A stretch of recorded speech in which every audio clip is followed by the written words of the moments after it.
Okay, we'll go ahead and get started. Thanks again, everybody, for joining us. This is Patrick Hall at CancerBridge. We have a presentation this morning on the latest in skin cancer prevention, detection, and treatment with Dr. David Carr.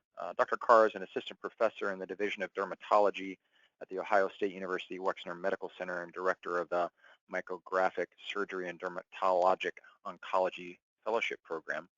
He'll be beginning his presentation here in a few minutes, but first I'd like to just say a few words about what CancerBridge is.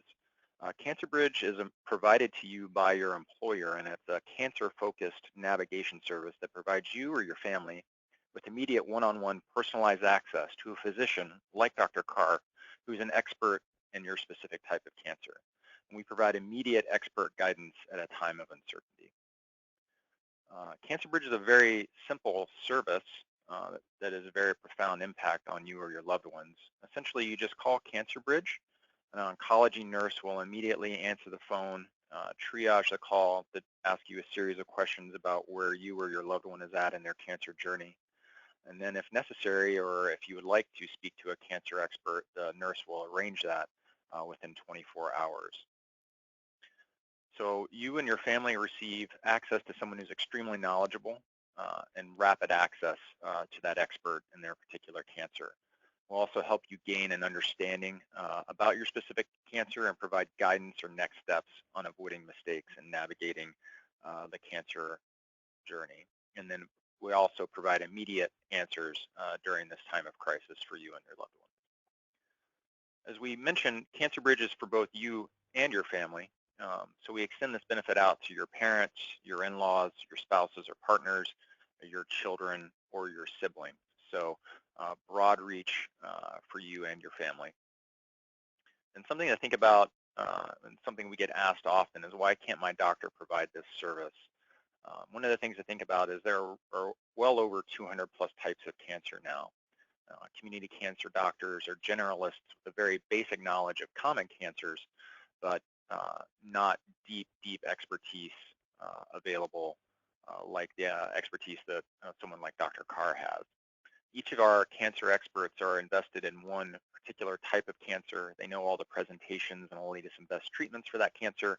They evaluate and treat only patients with that cancer, and then they advise the community on that particular cancer. Additionally, they publish and perform research, lecture around the world, as well as teach medical students, residents, and fellows about that particular cancer. And importantly, they know and network with other cancer experts across the world. To learn more about CancerBridge, speak to your HR team or visit us on the web at mycancerbridge.com. A couple of housekeeping questions about our presentation. If you have any questions, please ask them in the questions pane. The presentation will be about 20 minutes, and then we'll have about 10 minutes at the end for Q&A. And we'll also provide a recording of the webinar on YouTube. Dr. Carr's slides are also available as a PDF to be downloaded out of GoToWebinar. So with that, I will pass control over to Dr. Carr, who will be speaking to us about the latest in skin cancer prevention and detection. So we're going to be talking a little bit about skin cancer today. This is a little overview of what we're going to be talking about. Some of the common skin cancers that are out there, including basal cell carcinoma, squamous cell carcinoma, and melanoma, and then a few words on sun protection and prevention. Now, obviously, this is a huge subject, so we're going to hit things a little bit light just to get through it in 20 minutes, but we want to try to hit some main points. So first, I'm going to start with basal cell carcinoma. Now, this is the most common type of skin cancer. It's 4 times more common than squamous cell and 20 times more common than melanoma. Now, these are sort of a different type of skin cancer. These generally grow quite slowly, and really when we get into problems with basal cells, when we allow them to remain on the skin, and we're not really talking about on the terms of months, we're talking about on the terms of years, and they can become very locally destructive. A good thing about basal cell is that it rarely metastasizes or goes to other areas of the body. So again, this is the most common malignancy. How common is it? There are approximately just shy of 3 million cases in the U.S. per year, so very, very common. And then if we start looking at some of the high-risk populations, such as the white population, it's very high, about 33 to 39% of men in their lifetime and 23 to 28% of women in their lifetime have a risk of getting basal cell skin cancer. There are multiple different risk factors that sort of go into two main categories. The first one is ultraviolet light exposure or sun exposure. And the second is genetic factors, so things that your mom and your dad give you. And they give you the predisposition to have light hair or eye color. Those with a Northern European ancestry or those with an inability to tan all have a higher risk. So what do these look like clinically? What do they look like when we see them on the skin? These are often spots that bleed very easily and don't heal. They often will have oozing or crusting within a lesion, and they're primarily located on the head and neck, though these can be located almost anywhere on the body. I know this is sort of a crazy picture. This is a big picture of a basal cell, so it's quite expanded. But we see a lot of the characteristic things that we see in a basal cell here.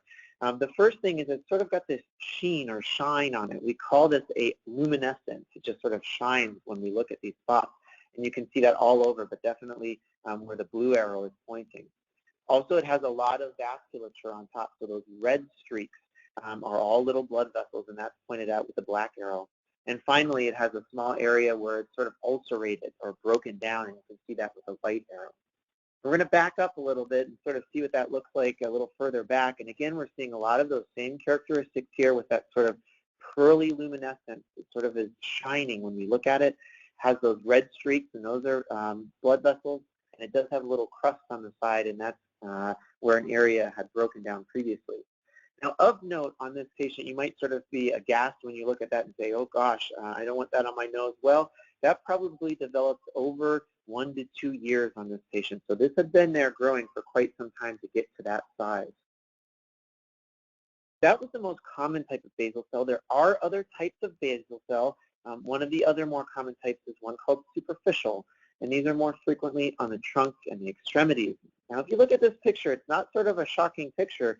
It just sort of looks like a little rash, and they are often confused with eczema, psoriasis, or even tinea, and that's ringworm. And the real sort of key here is that you go through appropriate treatment, use creams that are prescribed to you, and it just doesn't go away. It's something that may deserve a biopsy, and it may actually be a small basal cell. Now, there are many, many treatment options that are available, and we use all of these to some degree. But because of the brevity of the presentation, we'll talk just about some of the more common ones. So the more common ones that we use are standard excision, and this is where we cut the spot out with a scalpel, or we use something called curettage with electrodesiccation. And this is where we sort of scrape over the skin surface and then cauterize or burn the base. These are the most common for low-risk basal cells, and the majority of basal cells will fall into that category. However, there are high-risk basal cells that show high-risk features or are very large on the skin surface or in cosmetically sensitive areas such as the mid-face. And on these, we'll use something called Mohs micrographic surgery, and this is actually what I do. I'm a Mohs surgeon, and this is a technique, a very specific technique, where we take the spot off and we take it off with a higher clearance rate, but not taking off a lot of extra skin. We're not going to get too much into that, but just to say that there are multiple treatment options that are out there. So some of the key points here is that this is the most common malignancy in humans. There are multiple factors that lead to your risk for basal cell. Really, these are ones that are left without treatment. They can be very destructive, but if we catch them early, they can be quite simple to take care of. So again, early detection is imperative with these. And there are many treatment modalities available, so really talking with your dermatologist and figuring out which is the right one for you is important. Next, we'll move on to squamous cell carcinoma. And this is the second most common malignancy behind what we just discussed, basal cell. Now, the incidence for this one certainly is increasing. There are approximately 700,000 cases per year in the United States, so not a small number again. Now, when we were talking about basal cell, we sort of talked that these are more of a local skin problem. They tend to just sort of grow locally. Cutaneous squamous cell, they can grow locally, but once they get to a certain size, they do have a risk of going to other areas of the body, and this we call it metastasis.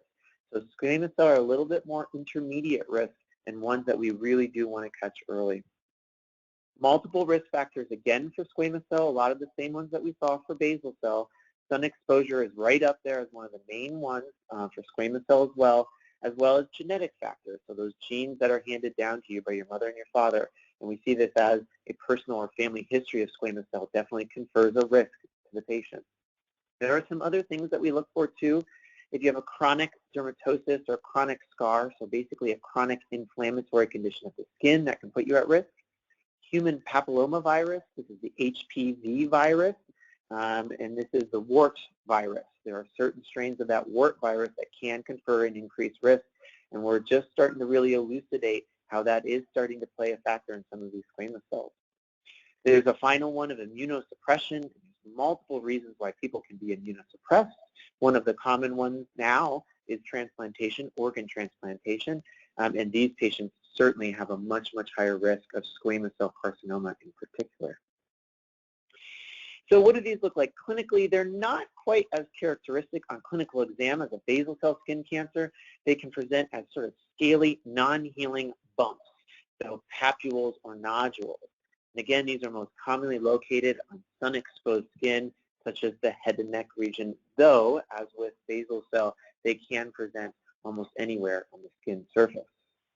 This is an example of a squamous cell skin cancer. You can see, I hope you can appreciate that this is sort of elevated above the skin surface. This is a nodule with this really sort of robust overlying crust. Now this crust is not like dry skin crust. This is very adherent, almost hard crust. We give it the word keratotic. These tend to be a little bit painful on the patient as well. This is another example of a squamous cell skin cancer. Again, this nodular growth with this sort of keratotic, which means that hard crust right in the center. Again, numerous treatment options for squamous cell skin cancer, including, again, standard excision, as we described before, and then for those higher risk lesions, we move on to Mohs micrographic surgery. So the key points here, this is the second most common skin cancer in humans. Again, there are multiple factors that lead to squamous cell formation. And if you leave it without treatment, not only can it be locally destructive, like the basal cell carcinoma, it can also have a risk of regional and distant spread, which we call metastasis. And of course, if this happens, it becomes much more concerning for the patient, and the treatments become much more difficult to go through. There are many different treatment modalities available, and again, really talking with your dermatologist for the appropriate one for you and your type of squamous cell is very important. And finally, for the common types of skin cancer, we're going to end up with melanoma, and these are all examples of melanoma. Now with melanoma, this is the one that people have heard about a lot. It's in the lay press just a lot, and the reason is it is the third most common type of skin cancer, basal cell and squamous cell being much more common, but melanoma is one that can be very, very dangerous. And the incidence is increasing faster than really any other form of cancer. Increasing so much that it's become the most common cause of cancer deaths in women aged 25 to 30. And individuals born today can have a greater than 1 in 80 lifetime risk of developing melanoma. So what are some of the risk factors for melanoma? Fair skin, family history, again, a history of sunburn or UV exposure, or a large number of moles on the skin surface, all are risk factors. When we talk about melanoma, catching it early is the #1 thing for us. And so really teaching people to learn what to look for is the #1 goal, truly. And so we come up with this mnemonic, it's the ABCDs. A lot of you have probably heard of it before, and it is really helpful to help judge the way that you look at your moles. And A stands for asymmetry, so if you look at the picture on the right, if you drew a line through that, you'd be hard-pressed to sort of have one side of that line look like the other side. It's very asymmetric growth. Next is border, and this is if we find an irregular or scalloped or blurred border. It's something that we don't like. Color variation is C, and this is when you see a lot of color. And if you look at this closely, the picture of the spot on the right-hand side, you can see there's black, dark brown, light brown, red, and white all within this lesion, all concerning. And then finally, diameter, over about 5 millimeters is something that we start looking at a little bit more closely. Now, when you're looking at these ABCDs, really it's change on any one of those that's the most important thing. So if you have change with respect to symmetry, border, color, or diameter, that's really the most important. Now, there are a lot of clinical types of melanoma. You saw the most common type is that 75% of melanomas are superficial spreading, and that's what we looked at in the previous picture. So there are a couple other types of melanoma, including nodular, one called acral, and one called lentigo maligna. So let's look at a few pictures of those. Now, these are a lot less common, and that's good because these are a lot more dangerous. So this is a nodular melanoma, and you can see it's a big nodule sort of sticking up above the skin. Now, what we'll talk about in a few slides is that one of the most important things for prognosis of melanoma is how deep the cells actually go. And in this version of melanoma, they tend to grow straight down, and they go deep very quickly. So this can be in a very aggressive type of melanoma. Next is one called acral, and acral means on your hands and on your feet. And so this is a melanoma that occurred on this person's foot. So you can actually get melanoma on your hands and on your feet, on your fingertips, and even underneath your nails. So that's why it's important that when you are doing skin examinations to look everywhere on your body. And finally, this is one called lentigo maligna. And again, this is one that tends to occur on the head and face, head and neck of older individuals, but it sort of follows all those ABCD rules. And obviously, this is a concerning looking lesion. So with melanoma prognosis, it depends on a lot of factors, but the number one factor is really how deep the melanoma is within the skin. So we have a measurement called the Breslow depth, and this is a measurement from the top of the skin surface down, and we measure how far those cells go. If it's called a melanoma in situ, and this is sort of a precursor lesion to melanoma where all of the cells are very superficial, it's a 100% cure rate with complete excision. Now, if you go down to 1 millimeter, the 10-year survival goes to 90%, and you can see how it sort of tracks down as these spots get deeper. So more than 4 millimeters, the 10-year survival is less than 50% for individuals. So it sort of reiterates the point that catching these early is the most important part. So melanoma key points, the incidence is increasing. Again, there are multiple risk factors, and really the key here is early diagnosis. So we're going to finish up with just a few words on sun protection. And so why protect yourself? I mean, obviously, for this person, this is a very painful burn. So these are actual burns, and in the short term, these can be extremely painful for the patient. And over the long term, a lot of sort of the aging of the skin occurs because of chronic sun exposure. So in this patient, you can see she's sort of photoprotected on the breast, but not protected on the chest. And you can see sort of the pigmentation problem. She's got light spots, dark spots. There's a sallowness to the skin. It just doesn't have a great texture. This and wrinkles, they all sort of are propagated by long-term sun exposure.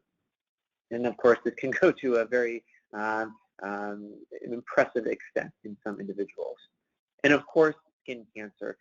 So skin cancer rates are increasing, and all the types of skin cancer that we just discussed are clearly related to the amount of sun exposure that people have. So what are some of the things that we talk about when we talk about sun exposure? First are sun smart behaviors, and next is sunscreen itself. So with sun smart behaviors, you really want to try to limit your exposure and really at the midday sun between 11 and 2 p.m. That's when it's at its brightest.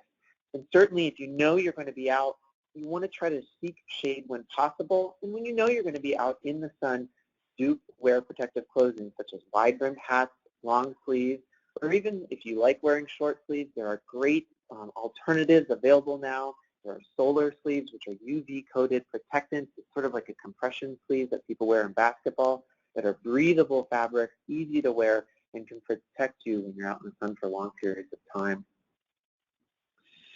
Next, we're going to talk about sunblock. And with sunblock, obviously, we're trying to block ultraviolet radiation. So ultraviolet is sort of just below visible light, and there's a UVA, UVB, and UVC. Now, obviously, we don't talk about UVC much, and the reason is that the ozone layer takes most of it out, so it doesn't really reach us. So our main things that we're interested in are UVA and UVB. Of note, people indoors that are sort of getting sunlight may think that they're protected, and they are protected against B, but UVA penetrates right through window glass. So it's not protective against UVA. So with sunblock, what do we recommend? Historically, we used to recommend an SPF of 30. So there was a very interesting consumer report that came out within the last year or two that sort of looked at all types of sunscreen and found that most of them that were labeled actually gave you a protective factor that was less than what was on the bottle. And that was the majority of sunscreen. And so where I used to say 30, now I'm recommending at least a 50 to try to get the equivalent of 30 on your skin. There are a couple of things that are important to know when you are applying sunscreen. One is to apply every 2 hours. It does not last too long on the skin. And to apply 30 minutes before physical activity so you just don't sort of sweat it off. Now, there are multiple different types of sunscreens on market. You can sort of put them into two main categories of chemical and physical blockers. The physical blockers are titanium dioxide and zinc oxide. And these work by basically reflecting the light. And these really are the best types of sunscreen. The problem here is that they go on the skin, the molecules are quite big. So when you put them on the skin, they have this whitish type of appearance. And a lot of people don't like that white kind of look. The chemical blockers act differently. They absorb light.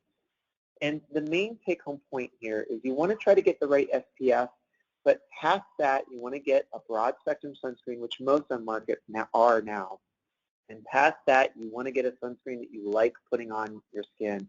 And that really is the main take-home point. If you have something that's a great sunscreen that you hate putting on, people aren't going to use it. So really, you need to find something that you actually like putting on.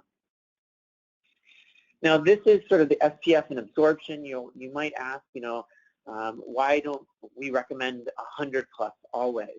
And you can sort of see the numbers don't correlate perfectly. It's a different way that we figure out these numbers. So a 30 is not twice as good as a 15, and a 60 is not twice as good as a 30. Once you get up to about 30, you're at a very high level of UV absorption. Almost 97% of rays are absorbed at 30. At an SPF of 50, you've only gained a little over 1 percentage point to 98%. So there's very little gained, and the gains get even smaller as you go up in number. So really, that's why we recommend we want to try to get about a 30 on your skin. And with that recent Consumer Reports sort of expose, that's why a lot of us are recommending a 50 to try to get you up to those high levels of UV absorption. So what are some of the take-home points here? Skin cancer is very common, and we need to be knowledgeable about it. So not only can you be going to your dermatologist regularly, but sort of knowing what to look for on your own so we can catch these as early as possible. And again, early detection, it really is the #1 thing for treating all of these. And sun-smart behavior may decrease your risk of skin cancer over time. Thanks so much. Well, thank you, Dr. Carr, for that valuable information. And we've got a flood of questions coming in, so I think that highlights both the interest in the topic as well as your expertise and what you're bringing to bear here for our members. Real quick, just be sure to ask any questions that you have through the questions and questions box inside of GoToWebinar. We've got Dr. Carr for a few more minutes here, and we'll run through as many questions as we can. One of the questions that came through Dr. Carr was weighing the need for vitamin D and then comparing and contrasting that to the possible cancer concerns from sun exposure. Do you have any guidelines or thoughts on that topic? Right. Now, obviously, vitamin D is an extremely hot topic right now, and it's sort of the position of the American Academy of Dermatology, as well as my position, that it's really not appropriate to say that you're going to get your vitamin D through extreme sun exposure. If you are vitamin D deficient, if you are someone who is really strict about protecting yourself from the sun, using those sun-smart behaviors, you should probably have your vitamin D level checked either with your primary care or with your dermatologist. And there are oral supplements that can bring the vitamin D level back up. So it's really hard for us to sort of recommend, especially in high-risk groups, So if you have those risk features that we talked about for skin cancer, to recommend sun exposure to get your vitamin D. So what we generally recommend is that if you're in those groups and you really are doing a great job at protecting yourself from the sun, that you do have the vitamin D levels checked, and if you are low, that you orally supplement. Okay, that makes sense. Thank you. Are there any new treatments for advanced melanoma that's nodular and growing internally? Are you aware of anything coming out there? Right, so this is sort of the really hot topic right now, and the reason was for so many years in melanoma, we didn't really have a lot extra to offer patients who had advanced melanoma. And the survival levels of people who really had sort of the metastatic melanoma or melanoma that had spread to other areas of the body were really poor, and they just weren't changing with any of the new treatments that were coming out. And that all really changed in the last 5 to 10 years, and probably a lot of you have heard a lot about a lot of the new immunotherapies, and this is sort of the hot field in melanoma right now. So it's not just one or two. There are huge numbers of medications that are coming out in the melanoma field right now that try to use your body's immune system to react against the melanoma cells. And for finally, for the first time in a long time, we have survival curves that are improving for those very high-risk melanoma patients. So yes, there are many, many new treatments out and being studied in phase 2 and 3 trials right now for advanced melanoma. Okay, good to hear. I would recommend to the person who asked that question to visit the James website too. I know that we've seen some information on there about immunotherapy as well, and we'll try to get you additional information if we can find it also. Had a couple questions around really just kind of do you have guidelines around a basic schedule for seeing a dermatologist for an overall skin examination? And we've had 3 or 4 questions roughly around that. Do you have any kind of guidelines around, age or frequency, just kind of things to think about as far as how often to go see an expert for preventative measures? Yes. Now, so of course, this all depends on your stratification of risk. So where do you sort of fall? If you're someone that's really low risk, so you're not seeing a lot of, when I talked about those risk features like light skin tone, lots of sun in the past, not a lot of mold, stuff like that. If you're low risk, then probably after you're 18, every 2 to 3 years is not a bad sort of schedule to see a dermatologist to get a skin exam. If you are higher risk, then probably once per year is a good idea. Once we have diagnosed at least one skin cancer on you, then it becomes very clear as far as how we follow you up.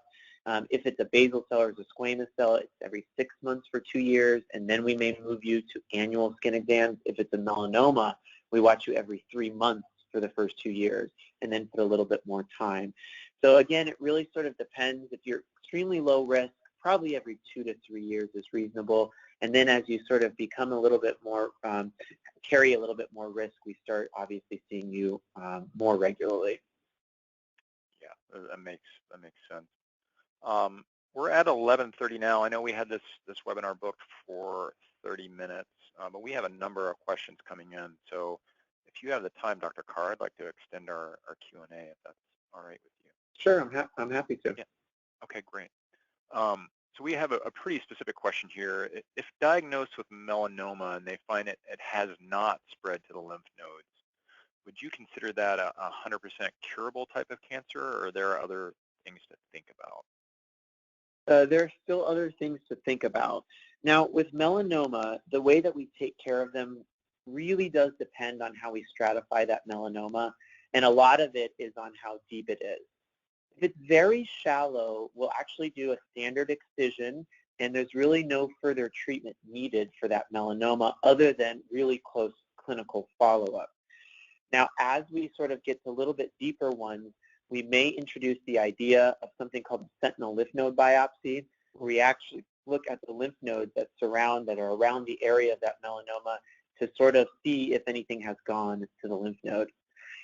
Now, with all melanomas, even sort of the thinnest one, they all do carry a little bit of risk that they could recur or that they could go to other areas of the body. So it's one of those things that anyone that's diagnosed with a melanoma really does need follow-up pretty much for the rest of their life, just to make sure that we're not sort of missing anything, that nothing is coming back.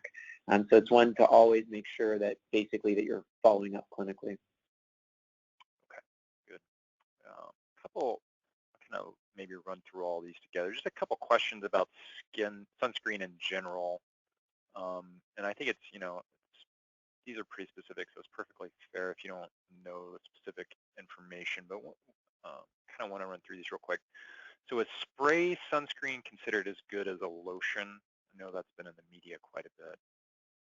So that's a great question, whoever asked that one. And actually, a couple years ago, the FDA was entertaining taking sprays off market. And of course, the sunscreen manufacturers, and if you look at curves of how many sunscreens are sold by unit, you'll see that spray sunscreens are on the rise and other sunscreens are down. And of course, most of us know why, because it's easy to put on. And the FDA wanted to take them off market because people don't use spray sunscreen correctly. When they spray it, they just don't get enough on. It's been shown in study after study after study that they're just not used correctly, and so people aren't really getting the amount of sunscreen that they think they're getting on. Now, of course, the companies really did not like that and fought very hard against those being taken off, so they were not taken off market. The real issue with spray sunscreen is getting enough actually onto your skin. I think they're fine if used correctly. They need to be sprayed really in close approximation to the skin surface until it is literally pretty much stopping wet with the spray sunscreen, and you have to sort of work it into the skin. If you're doing it where you're just providing a light mist on the skin, it's not enough. And so people sort of have to go to that nth extent of really putting on a large amount of it to make sure you actually are getting the SPF that's in the bottle. And so that's the sort of caveat about spray sunscreen. Yeah, I think you kind of answered this question as part of that last one, but this is probably bears digging into a little more. Even using sunscreen, is there still a risk of exposure to the skin, or are we kind of giving ourselves a false sense of security here? Yeah, I mean, there's a lot of people that will talk about this, about, when we're talking about all these sun exposure things, that people are then going to go out to the sun and just sort of lay in the sun or do maybe more risky activities. Certainly, if you use sunscreen the appropriate way, which is you have to apply a lot of it before you go outside and every 2 hours afterwards, it does provide a very good barrier against the sun.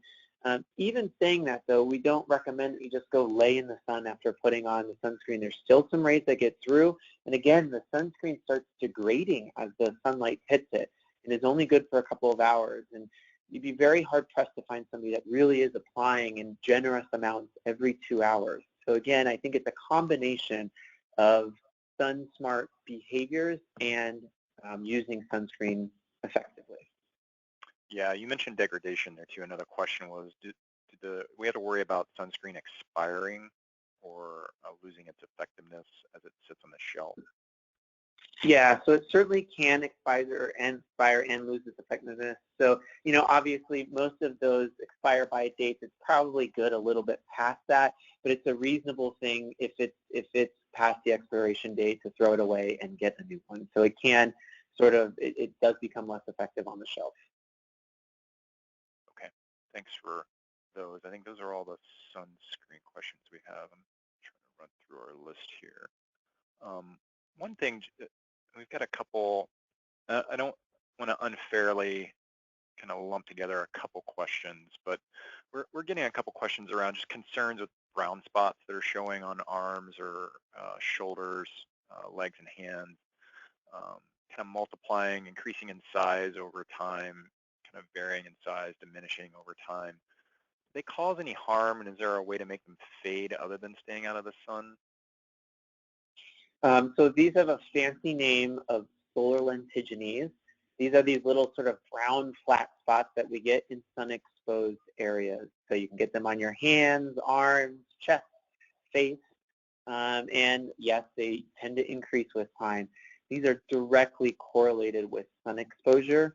So obviously, one of the big things is to protect yourself from the sun as much as you can, and that will help with sort of the future development of these types of spots. Now, once they're already there, using creams to fade them can be quite difficult. There are some bleaching creams on market, but they're not wonderful for these types of spots. Really, the best treatment is laser. So there are really good laser technologies that are out there that can fade these spots, but of course, that's all out of pocket. So it is an out-of-pocket expense, but gives really nice results for those that are willing to pay for the treatment and go in for the treatment to get rid of them. Okay. Along those lines too, do you have thoughts on what may cause skin tags and how those can be treated? So skin tags are basically, you'll generally find them where sort of skin hits skin. So find them around the neck, under the breast, between the legs, things like that. And it's just basically that sort of pressure of skin against skin that can cause the tag to come. They're very easy to treat. You can go to any dermatologist, or a lot of family practitioners will take care of them too. They can either freeze them or just do a little snip excision to make them go away. They'll probably, just the same factors that is for you to have them there in the first place will still be there after treatment, so you'll probably get some more in the future, but they're pretty straightforward and simple to take care of. Okay, thank you for that. This is another question around melanoma, and when thinking about getting treatment for melanoma, do you have any guidelines or thoughts on when it's best to stay with the dermatologist to diagnose that melanoma versus shifting to an oncologist for treatment? So, and your dermatologist will help you with that. So, I think for these spots, to get with somebody who really knows the skin well, obviously it would be best if that's a dermatologist for the diagnostic part of the melanoma. And then we basically sort of figure out what is your risk and how risky is your melanoma. And there are certain people that we will have our friends from oncology or surgical oncology help out with. But as a good point person, a dermatologist is generally a great point person. They know exactly when to get you to either of or both of those types of providers. Okay. This is a pretty specific question. Someone's been prescribed Carr cream for precancerous growth. Yeah, and they're noting that it's quite expensive. Are you aware of more affordable options to treat precancerous growths? Yeah, so this is a medication called 5-fluorouracil. It's a common medication that we use to treat pre-cancers on the order of squamous cell, so many, many steps before squamous cell. It's a really great treatment. It's been around for a long time. Carr is just sort of, shall we call it, a souped-up version of 5-fluorouracil that you only have to use once per day. And so I would ask your provider if they can just give you generic 5-fluorouracil. Use it twice a day. But it's basically the same type of medicine with very similar outcomes. Tends to be a little bit cheaper. Okay, good. Any potentials for skin cancer for areas of the skin where someone may have vitiligo? That's a good question. Yeah, that's a really good question. So there are multiple different pigmentation problems or problems with the color of the skin. Vitiligo is one of them. And we don't see dramatic increases of skin cancer rates in those vitiligo patches. However, I would really recommend that people still make sure that you are protecting those patches with good sunblock and just sun protection measures. There are other types of pigment problems. One is called albinism, where we see huge numbers of skin cancer. So it's not dramatically increased in those with vitiligo, but other pigmentation problems we can see quite large increases in skin cancer. Okay. You mentioned that untreated skin cancer can spread. Are there thoughts or correlations that you've seen in the literature about what types of cancer typically that would spread into, be it prostate or breast or any other types of cancer? I'm not sure I exactly understand, but let me, I think the question is can skin cancer change into another type of cancer? Yeah, and then if so, are there typically more does it typically change into one type of cancer versus another? Okay, so these never change into anything else. So let's take melanoma, for example. So if you have melanoma that goes and spreads somewhere else, let's say to your spine, you wouldn't call it bone cancer. You would call it a melanoma metastasis in the bone. So it doesn't change into other types of cancer. So if melanoma spreads somewhere else, it's still melanoma, just in another location of your body. Or if squamous cells spread somewhere else, it's still squamous cells, just in another area of your body. Breast cancer is sort of its own thing. They're completely separate from what we're talking about here. So these are two completely different types of cancer. Okay, good. Thanks for making that distinction. I did have a couple questions around the spread of skin cancer, so I think that addresses those quite a bit. This is a good question too. How often are people of color diagnosed with skin cancer or other types of skin concern? Yeah, so obviously the more pigment, so the darker your skin tone, it's very protective against skin cancer. But that does not mean that we do not see skin cancer in all sort of shades. So we do know that, particularly with melanoma, that the darker your skin tone, it's a little bit more risk actually for that type that we called acral, so on your hands and on your feet. So a lot of times when we see melanoma in this patient population, it's on their hands or underneath their nails. Again, that's not a very common type of skin cancer, but it can happen. Even basal cell we can see in the African American population. So it's one of those things where certainly the more pigment you have in your skin, the more protected you are, but you're still at a risk, though it's probably quite small. Okay. I think with that one, we'll wrap up our presentation and question and answer session. We do have some very specific questions, Dr. Carr, around family history that we may circulate to you, or just recommend that people actually call into CancerBridge to get those questions addressed. So if you have a question that wasn't specifically answered, we'll try to reach out to you after this webinar and make sure that we get that concern addressed. But again, I do recommend if you have very specific questions about yourself or a family member, please reach out to the CancerBridge service. That's what we're here for.